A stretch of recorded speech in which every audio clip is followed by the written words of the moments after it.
Selamat siang teman-teman semua. Apa kabar? Sehat? Hari ini saya Hendrik Makasale lagi ada di Pantai Seminyak, Bali. Dan puji Tuhan saya bisa bertemu dengan teman saya ini. Tapi ini teman baru ya Pak ya. Uh, Pak Samuel dari Jakarta. Dan beliau adalah seorang pendeta juga, evangelis juga, pelayanan di generasi Yosua ya Pak ya. Iya. Generasi Yosua dari Jakarta. Puji Tuhan, ini bukan satu kebetulan saya bertemu dengan Pak Samuel ya. Ya, Dan baik. saya sudah baru mengenal beliau, tapi ternyata kita sudah bincang-bincang tentang banyak hal ya pada 2 hari ini. Nah, hari ini dari tadi malam itu kita sempat berbincang tentang ada satu hal yang menarik ya. Sempat kemarin itu kita sempat berbicara tadi malam ya Pak ya. Kemarin malam berbicara tentang sunat. Nah, jadi apakah orang Kristen ini harus sunat atau masih bisa sunat atau sudah tidak perlu lagi? Karena ini kan ada beberapa orang yang bertanya-tanya demikian, mungkin seperti itu. Apakah sunat itu masih boleh dilakukan oleh orang Kristen atau sudah tidak perlu lagi? Dan ada juga katakan ya bisa dilakukan, ya nggak apa-apa deh, kan cuma untuk kesehatan saja kan. Nah, saya lagi berbincang-bincang semalam dengan Pak Samuel. Nah, ini kita mau bahas tentang sunat ini, apakah uh, masih dilakukan untuk tujuan kesehatan ya Pak gitu ya. Iya. Apakah benar-benar jangan, karena itu hukum Taurat Pak ya kan. Karena kita tahu bahwa kita ini di dalam kasih karunia Tuhan, kita diselamatkan bukan karena melakukan hukum Taurat, tetapi karena kita diselamatkan karena hidup di bawah anugerah Tuhan, benar ya Pak? Amin. Ya, bukan dengan amal baik, bukan dengan perbuatan baik. Kita juga diselamatkan karena bukan menjadi orang Kristen yang beragama ya. Agama tidak pernah menyelamatkan kita, tapi Yesus Kristus yang mati di atas kayu salib, yang berkorban untuk kita, yang telah melakukan perbuatan yang besar di atas kayu salib. Dan pekerjaan Tuhan itu sudah selesai 2022 tahun yang lalu, dan itu finish. Dia mengatakan itu tuntas, sempurna. Apakah kita masih bisa sunat Pak? Nah, ini kita mau bahas. Mungkin Pak Samuel bisa baca satu ayat yang di Galatia itu ya, Galatia 5 ayat 6. Iya. Nah, ini mendasari percakapan kita di sore hari di Pantai Seminyak yang indah dengan angin yang sepoi-sepoi, kemudian ada ombak yang berbunyi. Waduh, enak banget Pak. Ini pertama kali ya datang ke Bali Pak ya. Amin, betul Pak. Wow, bagaimana kesannya Pak sebelum kita bahas tentang apakah kita boleh sunat atau sudah tidak boleh gitu? Iya Pak. Kira bagaimana kesan selama beberapa hari ini di Bali Pak kira-kira?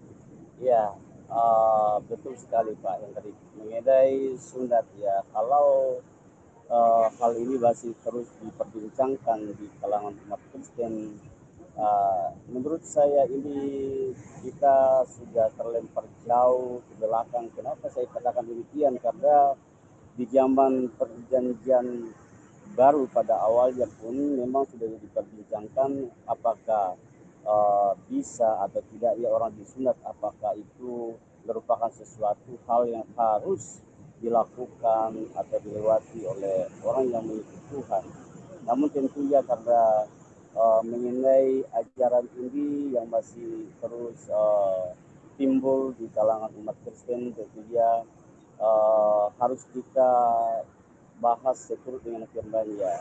Intinya kembali kepada Alkitab, dan tentunya untuk mendasari bagaimana kita menentukan ya. Berarti yang harus kita, ini kan tadi Bapak mengatakan bahwa karena ada pro dan kontra, berarti kita harus kembali ke Alkitab. Berarti Alkitab menjadi standar atau ukuran kita di dalam kita berbicara atau kita mengajar ya, bukan pikiran atau bukan pandangan-pandangan manusia, tetapi kita harus back to the Bible ya. Kita harus kembali ke Alkitab, karena Alkitab menjadi patokan standar yang tertinggi sebagai kaidah yang kita harus ajarkan kepada jemaat yang mempercayakan kepada kita. Iya, Seperti itu ya Pak? ya, Nah, betul silakan, Pak. sekali Pak Pendeta Heri. Khususnya di dalam Galatia pasal 5 saya akan bacakan Bapak Ibu supaya jangan lagi bingung masalah ajaran apakah sunat itu penting atau harus dilakukan atau tidak usah. Ini di dalam Galatia pasal 5 ayat 6 firman Tuhan katakan, sebab bagi orang-orang yang ada di dalam Kristus Yesus, hal bersunat atau tidak bersunat tidak mempunyai sesuatu arti, hanya iman yang bekerja oleh kasih. Jadi intinya mau disunat atau enggak ya, intinya iman di dalam Yesus. Inilah yang harus menjadi patokan kita. Ya, karena masalah sunat bukan lagi ukuran seseorang untuk mencapai keselamatan itu, karena dalam aturan hukum Taurat sekalipun tidak ada manusia yang sanggup memenuhi semua tuntutan hukum Taurat itu. Oleh sebab itu, dengan pengorbanan Kristus di atas kayu salib, saya pikir itu sudah cukup untuk setiap umat yang percaya bahwa kita diselamatkan melalui iman. Jadi Bapak Ibu jangan mau terombang-ambing lagi atau terpengaruh dengan ajaran-ajaran yang menyimpang dari kebenaran. Ya, mungkin Bapak Ibu selama ini banyak yang didoktrinasi mengenai ajaran sunat. Kalau tidak disunat tidak akan selamat, atau sebaliknya ketika sudah disunat juga melanggar hukum Taurat. Nah, sudah jelas melalui ayat firman Tuhan tadi, melalui Galatia pasal 5 ayat 6 bahwa sebab bagi orang-orang yang ada di dalam Kristus Yesus, hal bersunat atau tidak bersunat tidak mempunyai sesuatu arti. Ya, Pak, saya mau menegaskan lagi ya, kita mau menegaskan lagi. Di sini dikatakan sebab bagi orang-orang yang ada di dalam Kristus Yesus, hal bersunat atau tidak bersunat tidak mempunyai sesuatu arti. Bagaimana dengan nanti ada orang yang memiliki pandangan atau pendapat mengatakan begini, oh Pak, saya boleh bersunat kan bukan berarti saya hidup lagi di bawah hukum Taurat, tapi saya itu hanya tujuannya untuk kesehatan. Kira-kira itu bagaimana Pak tanggapan Bapak? Ya, jadi kembali lagi kepada Alkitab. Artinya soal bersunat atau tidak artinya tergantung kepada pribadi seorang. Dia mau bersunat atau enggaknya itu kaitannya dengan iman tidak ada arti. Artinya tidak berkaitan sama sekali. Karena yang menyelamatkan kita hanya iman di dalam Yesus Kristus. Kalau saja ada yang mau disunat karena soal kesehatan, oke saja. Atau sebaliknya, ada yang tidak mau disunat karena mungkin anaknya merasa sakit, ya kira-kira seperti itu, dipotong kulit apa namanya ya, kelaminnya atau ya kulit katan ya, ya tentunya itu bukan sesuatu hal yang harus dipermasalahkan karena tidak ada kaitannya sama sekali dengan yang namanya keselamatan. Iya. Berarti yang bekerja ini ialah iman, ya, ya, betul. Karena dengan iman kita diselamatkan, kita percaya kepada Tuhan Yesus, kita mengaku dengan mulut kita dan percaya di dalam hati kita. Alkitab mengatakan kita diselamatkan. Benar. Jadi yang saya tangkap dari apa yang Bapak sampaikan tadi itu ada satu kata yang sangat-sangat juga menguatkan kita sebagai anak-anak Tuhan, ya. Kita itu jangan lagi mau balik kepada hukum Taurat. Benar sekali. Karena kita ini adalah orang-orang yang diselamatkan dengan kasih karunia Tuhan, dengan anugerah. Semua yang kita punya sekarang ini adalah oleh karena anugerah Tuhan. Ya. Kalau kita mau kembali kepada hukum Taurat itu ada 10 perintah besar ya Pak ya. Ya. Dan ada 613 aturan. Nah, itu biasa waktu dulu orang Israel melakukan itu, kalau dia gagal satu dari aturan itu dia harus kembali lagi Pak. Ya. Dan itu seperti seperti lingkaran ya Pak. Betul. Berputar-putar di situ saja. Apakah kita mau seperti itu? Tidak akan. Terus ada Pak Samuel tadi mengatakan bahwa kasih karunia atau iman itu adalah cukup gitu. Berarti Yesus itu cukup bagi kita ya Pak. Betul sekali Pak. Jadi sunat itu tidak ada artinya lagi. Iya, betul. Dan tidak penting. Saya pernah baca juga Pak di Alkitab mengatakan bahwa Rasul Paulus menekankan bahwa yang perlu itu ialah sunat hati. Kira-kira Pak bisa menjelaskan, ini kan ada hubungan tuh dengan pembahasan kita hari ini, bincang-bincang kita santai rileks ini di sore ini. Jadi itu bagaimana sih kira-kira sunat hati yang dikatakan Rasul Paulus? Iya, betul sekali Pak Pendeta Hendrik, bahwa sunat secara lahiriah itu tentunya sudah tidak berlaku lagi. Yang paling penting adalah sunat hati, artinya ini berbicara tentang pertobatan. Nah, Berbicara ya, tentang pertobatan. yang ditandai dengan baptisan, karena ketika seseorang dibaptis, dicemplungkan ke dalam air, itu melambangkan atau berbicara tentang bagaimana seseorang itu menyatu dengan kematian dan kebangkitan Kristus. Oleh sebab itu, ketika kita sungguh-sungguh menerima percaya Tuhan, artinya kita bersedia disunat secara hati, artinya kita bersedia meninggalkan segala keinginan daging, karena keinginan daging adalah maut, sebaliknya keinginan roh adalah hidup yang kekal. Betapa indahnya ketika kita hidup di bawah kasih karunia, artinya kita tidak lagi hidup di bawah kuasa dosa, artinya tidak lagi diperhamba oleh dosa, tetapi kita adalah hamba-hamba kebenaran. Sehingga ketika kita merenungkan betapa dalamnya kasih karunia itu, artinya ini benar-benar kehidupan yang kita jalani sebagai umat yang percaya sangat-sangat indah. Kenapa? Karena orang yang hidup di dalam kasih karunia itu artinya dia hidup di dalam roh. Dan nyata sekali bahwa keinginan roh itu jelas sekali dalam Galatia pasal 5, di dalam ayat yang ke-22 sampai 23, yaitu buah roh. Buah roh ialah kasih, sukacita, damai sejahtera, kesabaran, kebaikan, kemurahan, kesetiaan, kelemah lembutan, ditutup dengan penguasaan diri. Ini benar-benar dahsyat. Kenapa saya katakan demikian? Kalau dalam tuntutan hukum Taurat, ya, melakukan puasa segala macam, jauh lebih baik kehidupan seseorang yang ada di dalam kasih karunia itu, karena ketika misalnya melakukan dosa atau jatuh ke dalam dosa, tentunya hidupnya tidak merasa nyaman, karena ada Roh Kudus dalam hatinya selalu mengingatkan bahwa sesungguhnya itu adalah hal yang tidak baik, dan itu tentunya membuat kita sebagai umat percaya untuk terus hidup sadar, berjaga-jaga, berhati-hati, jangan sampai kita terkontaminasi lagi yang namanya dosa. Barat ya, kehidupan itu, kehidupan yang kita alami atau nikmati itu adalah kasih karunia, secara khusus iman di dalam Yesus Kristus.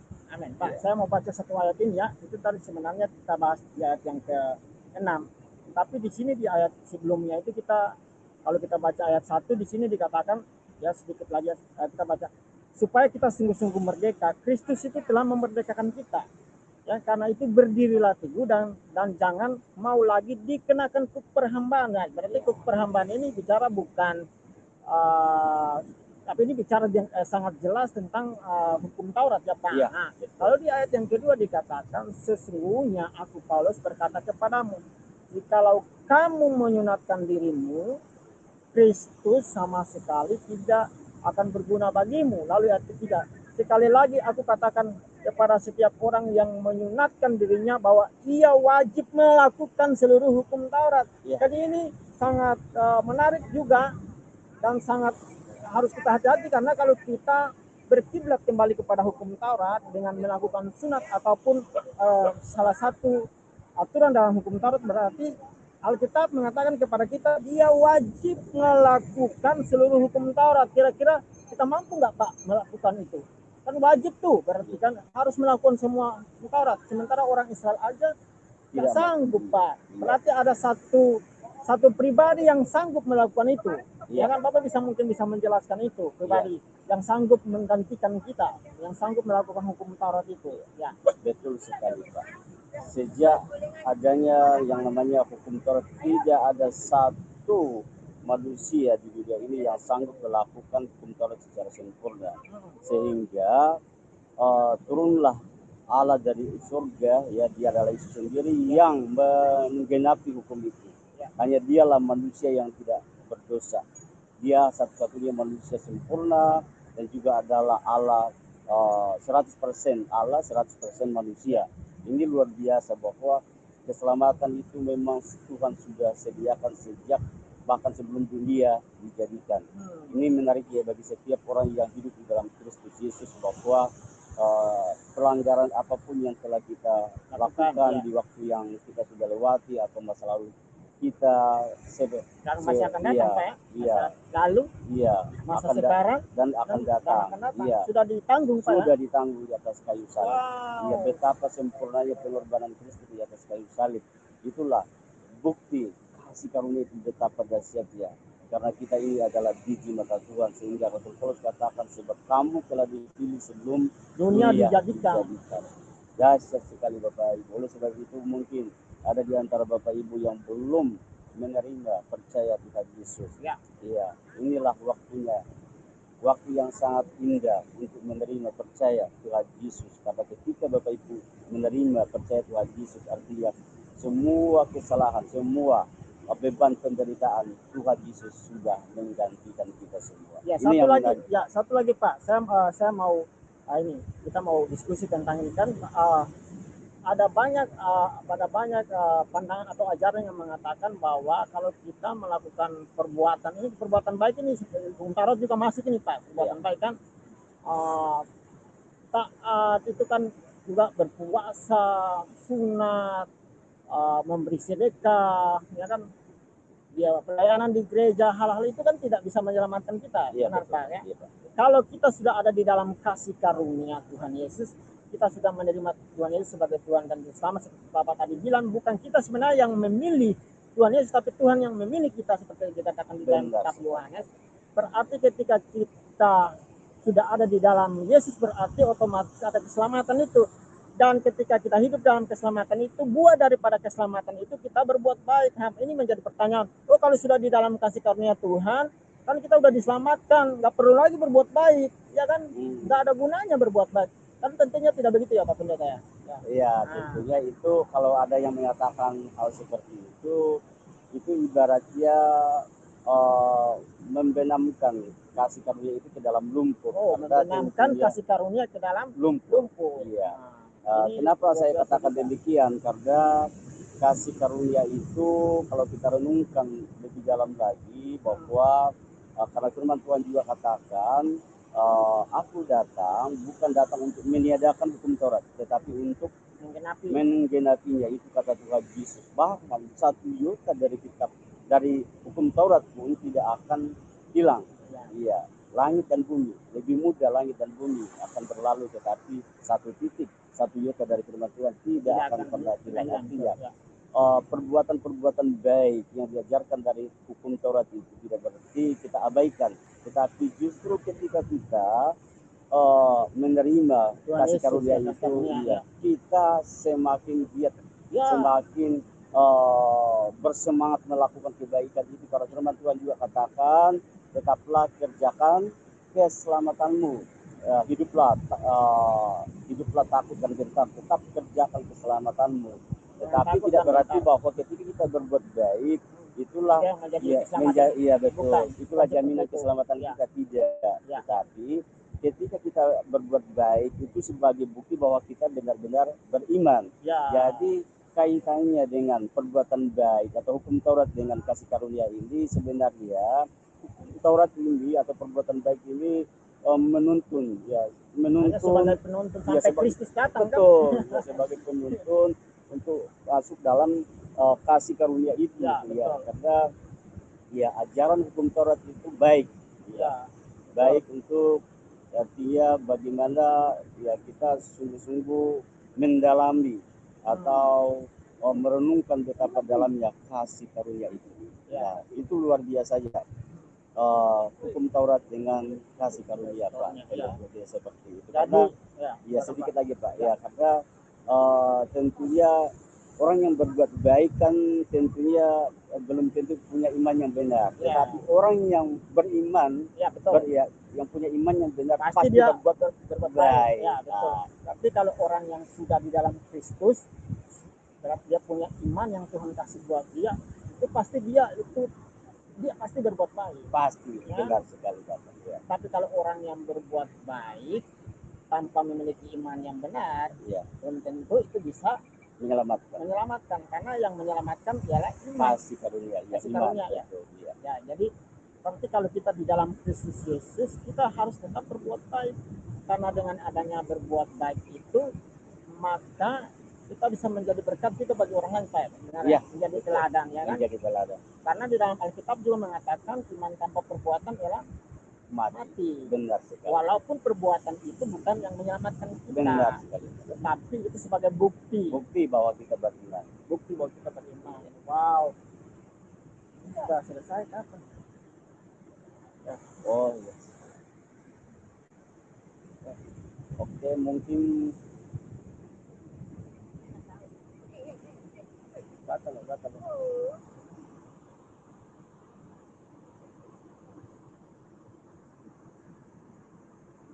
Masih jalan ya? Masih. Oke, ya, masih ya. Oke, Oke, kita silakan lanjut sedikit. dilanjutkan Pak Kita Pendeta. lanjut Iya, sedikit iya. lagi ya. Sedikit lagi ya. 5 menit aja, 5 menit aja ya. Jadi, wah ini sungguh luar biasa Pak ya. Kita ngobrol-ngobrol tadi nggak terasa ya. Iya. Kita menikmati di Pantai Seminyak ini kedatangan Bapak dari Jakarta yang baru kenal dengan saya. Kita udah ngobrol-ngobrol yang sangat bermanfaat untuk teman-teman semua. Puji Tuhan. Ya, Iya. untuk generasi Yosua, Amin. untuk saya sendiri juga.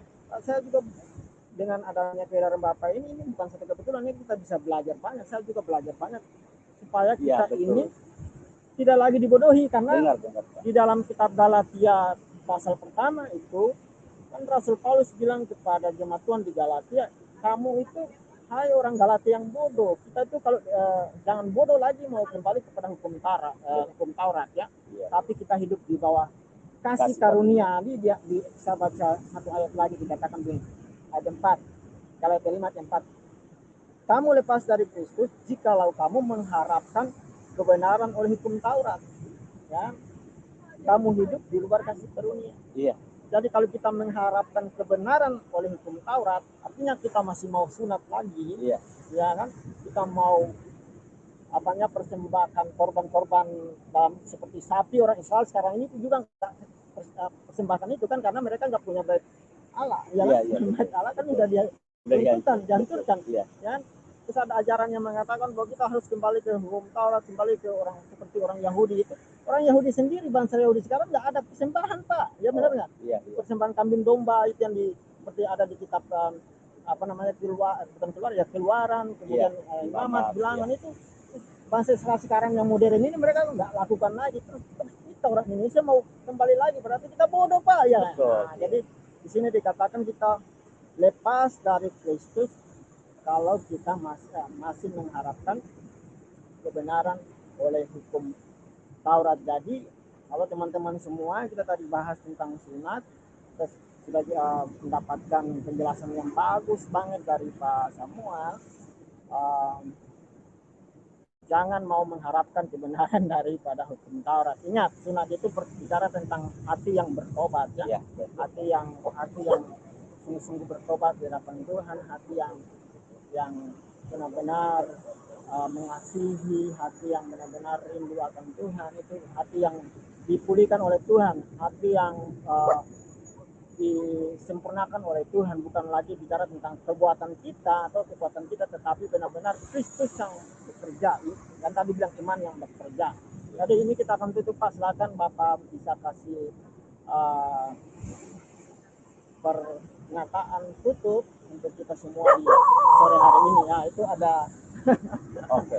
Baik Pak, terima kasih Bapak Pendeta Hendrik yang boleh meluangkan waktunya untuk berbincang-bincang bersama, khususnya mengenai kebenaran firman Tuhan. Secara khusus yang kita bahas pada sore hari ini mengenai surat. Terima kasih untuk kesediaan Pak Pendeta. Kami juga bersyukur atas penyampaiannya. Kami dari Jakarta, tim generasi Yosua jauh-jauh dari Jakarta ke sini ya dalam kerangka melebar holiday dan juga misi khususnya ya untuk melebarluaskan pekerjaan Tuhan. Nah, ini yang terpenting untuk hidup manusia pada umumnya itu yaitu kebenaran Injil harus disampaikan. Berita keselamatan harus disampaikan kepada dunia ini supaya semakin hari semakin banyak orang diselamatkan. Ya, saya pikir itu saja Pak Hendrik. Terima kasih untuk kesediaannya. Semoga selalu sukses dalam pelayanannya. Semakin banyak jiwa diselamatkan untuk kemuliaan nama Tuhan. Amin. Saya juga mengucapkan banyak terima kasih untuk Pak Samuel yang sudah datang. Saya berdoa supaya generasi Yosua ini bisa berkembang di seluruh Indonesia Pak ya. Ya, karena Bapak amin. juga terlibat di dan masih banyak orang yang terikat okultisme ya Pak ya. Tapi kita mau bebaskan mereka di dalam Kristus. Kalau mereka terima Injil, kalau mereka percaya kepada Kristus, otomatis mereka akan dibebaskan ya kan. Amin, Dan amin. tentunya dengan proses yang terjadi dalam kehidupan mereka, karena kita ketika kita mengetahui kebenaran, maka kebenaran itu akan memerdekakan. Dan saya berdoa biar generasi Yosua, Pak Samuel, dan Pastor Emmanuel dan tim menjadi berkat untuk Bali juga. Amin, amin. Oke guys, kita terima kasih, Tuhan Yesus memberkati. Sampai jumpa lagi. Shalom. Shalom.